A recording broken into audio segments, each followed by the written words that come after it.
તો વિધાનસભા ગૃહમાં સરકારે જવાબ રજૂ કર્યો। ગુજરાત શિક્ષણ સેવા વર્ગ 1 અને 2 માં જગ્યાઓ ખાલી હોવાનું તેઓએ જણાવ્યું। વર્ગ 1 ની 492, વર્ગ 2 ની 1689 જગ્યાઓ ખાલી છે। છેલ્લા 2 વર્ષમાં માત્ર 19 નવી શાળાઓને મંજૂરી અપાઈ છે। છેલ્લા 2 વર્ષમાં 399 નવી નોન ગ્રાન્ટેડ શાળાઓને મંજૂરી અપાઈ છે। હાલ રાજ્યમાં 30,674 સરકારી શાળાઓ છે। રાજ્યમાં 558 ગ્રાન્ટેડ સરકારી પ્રાથમિક શાળાઓ છે અને રાજ્યમાં 10,879 નોન ગ્રાન્ટેડ પ્રાથમિક શાળાઓ છે।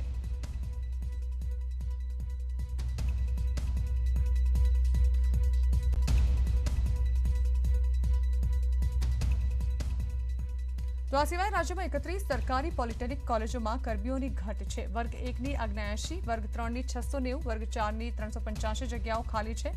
રાજ્યમાં 16 સરકારી ઇજનેરી કોલેજોમાં કર્મીઓની ઘટ છે। વર્ગ 1 ની 300, વર્ગ 3 ની 298, વર્ગ 4 ની 179 જગ્યાઓ ખાલી પડી છે।